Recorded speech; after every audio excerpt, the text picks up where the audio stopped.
for residentials go up and non-residential floor space go down in these negotiations. Now, we also know that through the development management process, Quad and Landsec, by the very granular nature of the evidence that they're looking at, will bring to the table much more detailed evidence on a site-by-site basis, which the council accepts as part of the development management process, and then we can base our assumptions on the final non-residential floor space, and in this case, the final retail floor space, with that evidence considered.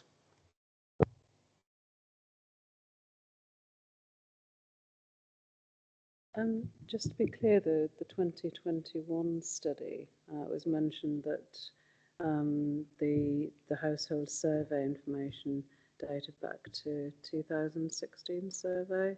So for the 2021 study, was that household survey work not updated? Clarify that point.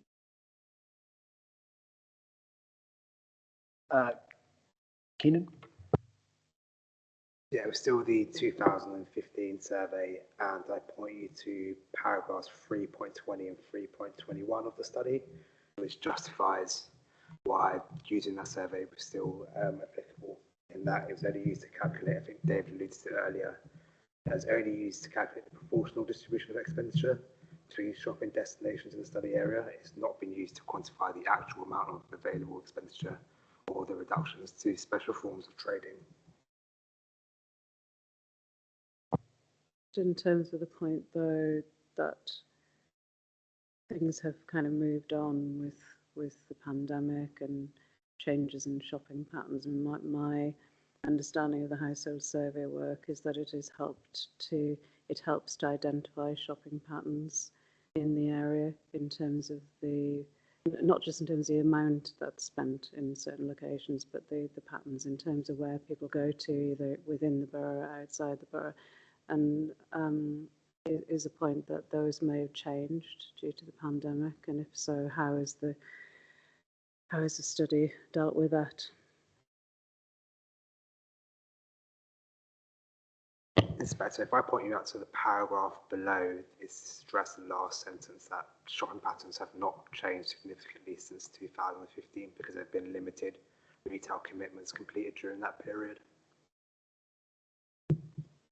I suppose the point is, have shopping behaviours changed, though, in a potentially a trend more towards online shopping? In the point that was being made, as opposed to shopping in physical shops, so patterns may have changed in that respect.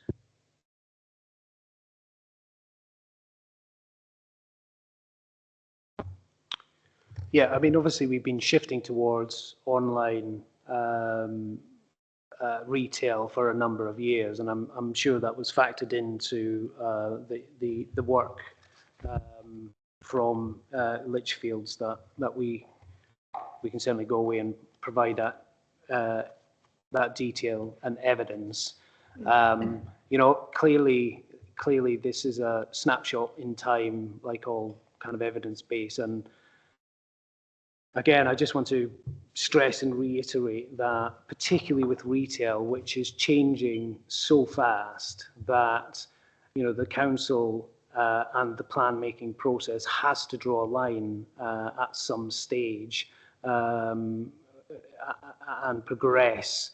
And I think we've made a reasonable assumptions. We've asked our experts to respond to the question post-COVID. They got back to us on that. And again, I'd like to point out, in terms of a practical application of this, again, through the pre-application work that we do, we do consider the latest data that developers and their agents can bring to the table in making assumptions and coming to an agreed position.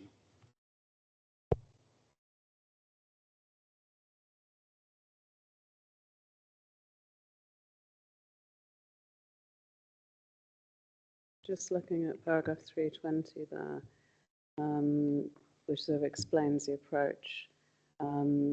So the proportional distribution of expenditure between shopping destinations uses the 2015 household survey. But then it goes on to say the results have not been used to quantify the actual amount of available expenditure or the level of SFT to be deducted or future levels of growth. These critical assumptions are based on experienced latest data. Where is that data?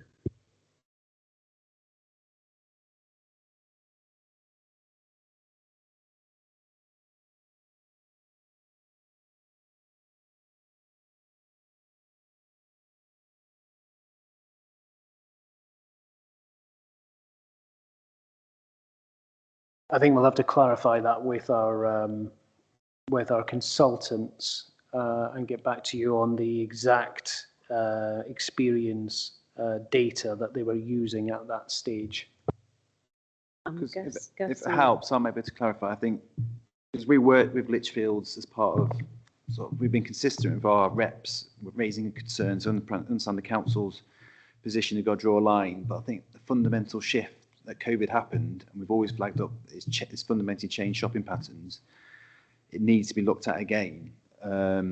We have, Landsec commissioned their own household survey in 2020, 2021, which showed that because of COVID, more people are working from home, so people are shopping locally than they were previously. So central London's market share has declined because people are no longer working in central offices. But I think the only account of COVID, it's not fully account of it, the Lichfield study does, the 320s use the higher market shares for online shopping, but fundamentally it still uses the 2015 survey. So if it says 10% of people are shopping in Lewisham town centre in 2015, they're still applying the 10% now.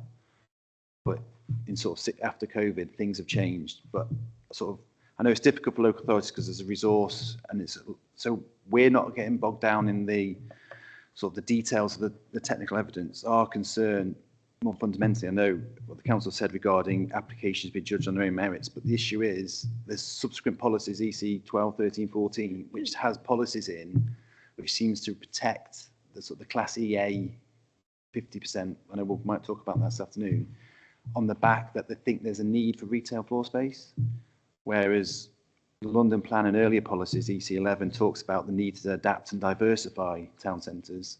And the context is, based on the council's own evidence, that there is no capacity for comparison floor space. Comparison floor space is a focus of the higher order centres such as Lewisham.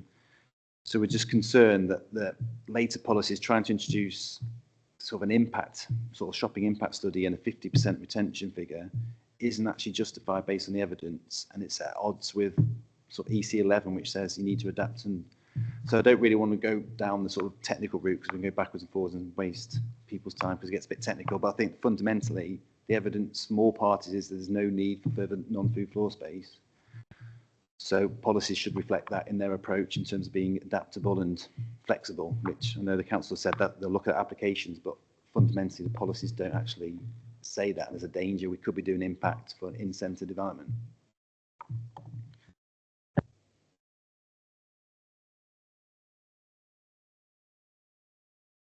Yeah, if I may, I'll return to a kind of practical level again.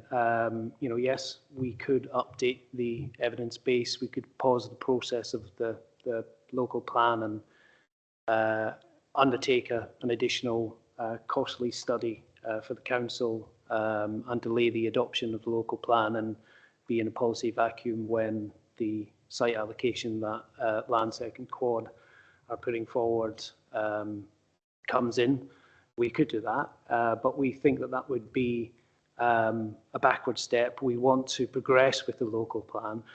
And just on the point of comparison floor space, I think, again, on a practical sense, this doesn't chime with the conversation that we are having with the participants through the development management process, where they are saying that it's incredibly important that they retain the comparison floor space that they've got on their site, that these are the anchors that draw people into Lewisham Town Centre. So again, just on a practical level, I agree that the retail landscape has moved on, and we could prepare more evidence base, and that landscape could change once again.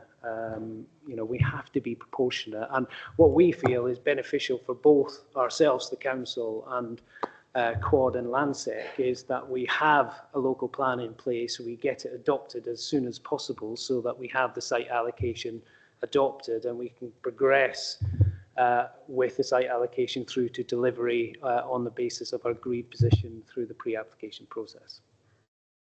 I suppose just in that sort of theme, it's the point of the convenience goods being directed to Catford and Lewisham centres rather than being more local.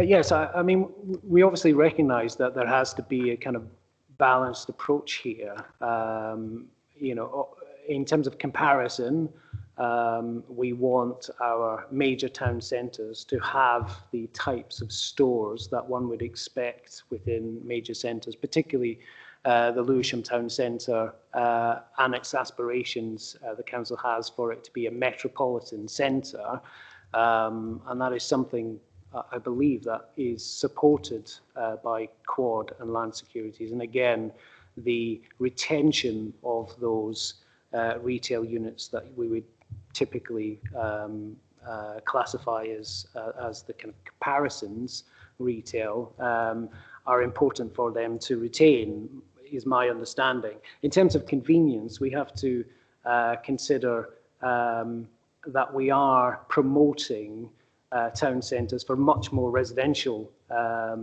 development, and therefore an element of convenience has to be within those town centres to serve that growing population. So, I think it's both in parallel, that you will have to have the comparison floor space which draws people in, which provides for that wider catchment, and also that convenience floor space which provides for the immediate catchment of the community that lives within the town centre. Sorry, this point about, although there isn't necessarily an identified need for comparison goods, you're saying that developers are quite keen to have comparison goods as an anchor for development, as an attractor for development. I mean, would you say there's obviously the quantitative need, isn't there, for retail floor space, but is there a qualitative need for comparison goods at a more local level, accepting there is a hierarchy, but rather than just necessarily acting as an anchor for development, which I can understand from a developer's point of view, is a qualitative as opposed to just a quantitative need for some goods, certain areas that may be lacking, for example, in some goods, just came to mind. Qualitative as in, sorry, the quality of comparison retail. I mean, certainly there is, that is a major factor in terms of the success of our town centres, or the quality of the offer and the quality of the environment is a significant concern, and particularly, again, I don't want to dwell on any one site allocation because I think it's relevant to Catford as much as it is to Lewisham. But Lewisham is our focal point for traditional shopping, and again, I completely concede that town centres are changing, and I hope, because we certainly try to reflect the kind of flexible approach within our town centre policies within the local plan. We are not adverse to diversifying town centre uses in its entirety, but we do fundamentally believe that a proportion of traditional retail is absolutely necessary within our major centres.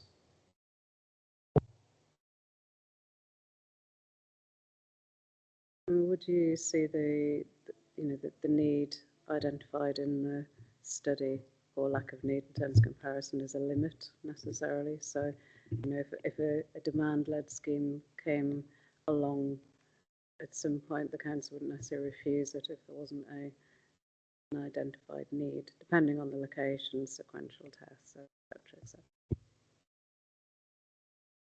Absolutely, yeah. If an application came along and was looking at comparison retail floor space, if it was in the right location, then I don't think the council would have any concerns with that, particularly if it was focused within our town centres, you know, as we've indicated within the local plan. So again, it would be on a site-by-site basis, taking into consideration all the factors, but we wouldn't have a concern with that application.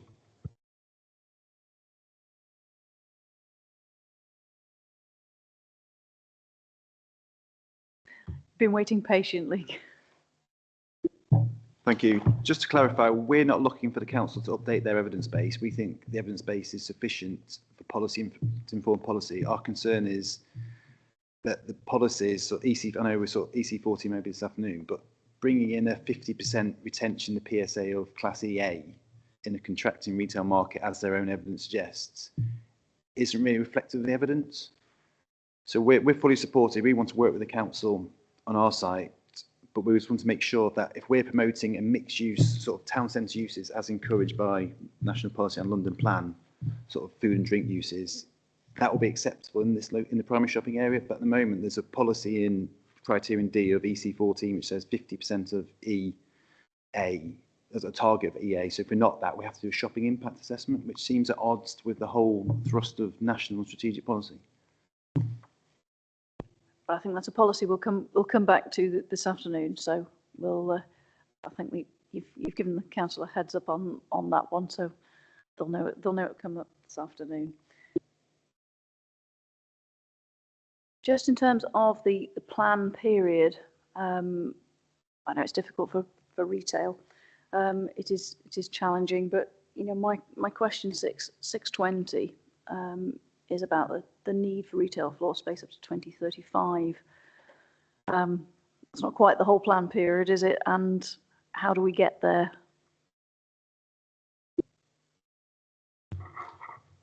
Yes. Again, this relates back to the point of sort of proportionate evidence base that I made previously.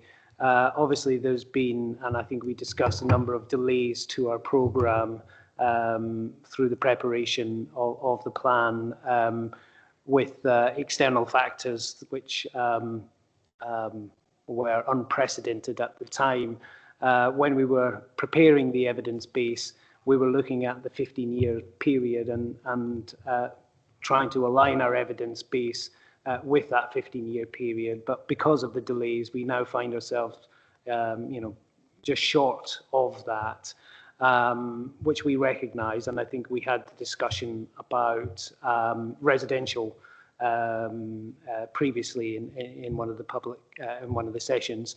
I think it's much more difficult, and I think the point that we've gone backwards and forwards in terms of retail, it's much more difficult to predict into 2038, 2040 what the retail market is actually going to do. So I guess we'll be open to the inspector suggestions in terms of where we are with our evidence base, but also, you know, if there is a simple case that we can roll forward demand from the evidence base that we previously, or that we provided at the moment. That's one option that we could do.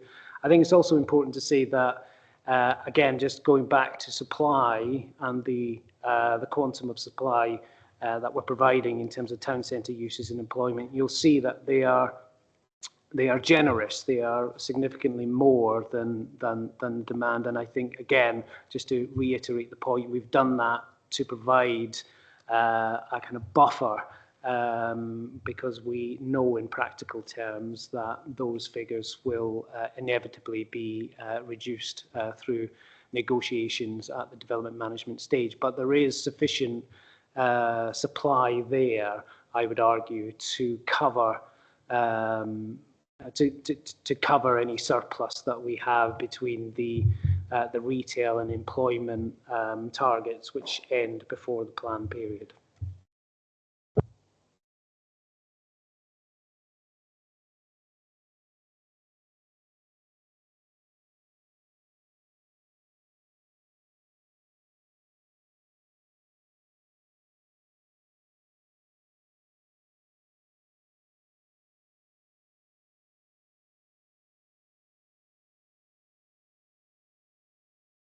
Can I just clarify the question you're putting to us in terms of, is that whether the evidence base should be updated or the plan period rolled, the requirement rolled forward to 2040? Just to be clear what you're suggesting that we consider. I think I'm asking the question whether we can use the existing evidence base and then we can use the target figures up to the year that we have, and then do a yearly figure and then roll that forward on the basis that I guess what I'm trying to avoid is the council having to commission more expensive, time-consuming evidence base to meet that 2040 figure, which, you know, by its very nature is likely to be outdated in a year or 2 years' time because of the nature of retail patterns. I would also like to point out that, again, it's something that we've said before, but you know, there is a requirement to update local plans every 5 years, and you know, at that point we could be looking at updating our evidence in terms of retail employment, and that will give us a much more or much greater degree of certainty in terms of the retail environment and employment environment moving forward. I think the suggestion of sort of using the existing evidence base up to the, you know, whatever time period it goes to, but then somehow rolling it forward, I think that might be difficult because of the changing nature of retail.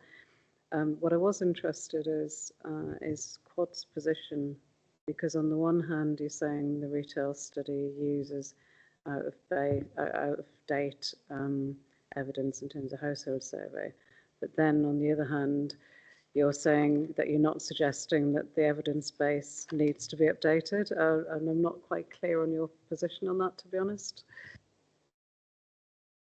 I think we're taking a pragmatic view because obviously it's a costly exercise for local authorities. I think we've done our own exercise, updated it with new data. We're saying the oversupply is greater of comparison floor space. However, both studies identified as an oversupply of floor space, and that is a fundamental sort of starting position to inform policies. So you can go backwards and forwards. I think, as the council says, it's a bit unfair to every year to update their evidence base at a cost and delay the plan. That's not something we think is necessary. You're taking a pragmatic position. You're taking a pragmatic yes, position. I think our fundamental issues relate to sort of the detail of the policy and rather than the actual floor space figure as such.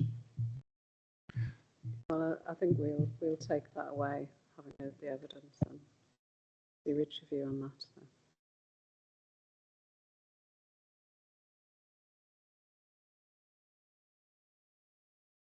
I think we've got, I've got a question on indicative capacities, but I think that can probably be picked up this afternoon in terms of the operations of the policies. I think Quad, you've got some points for this afternoon, haven't you? Yes, there is reference to EC13 in this agenda, but I think it's a point of clarity really, because there is a statement of common ground between us, the council and ourselves, regarding criterion B of EC13. It is, and we've got EC13 on the list for this afternoon fine, anyway. It's sort of an agenda for this session as well, so I thought we'll cover it up later. That's fine. Okay, thank you. And Lewisham House number 1, I think you've got issues with EC13, but you're not on the list for this afternoon. So is there anything that you particularly want to comment on now? No, I think the discussion we had this morning, it was all kind of in the round, to be honest. So the discussion we had and the agreement that we'll take a look at EC2 and work out the wording a bit better is sufficient for us. Thank you very much. And for Kitewood Estates, you've got some points for this afternoon. Yes, potentially, yeah, in terms of the policy approach to ELSIS, yeah. Okay, thank you very much.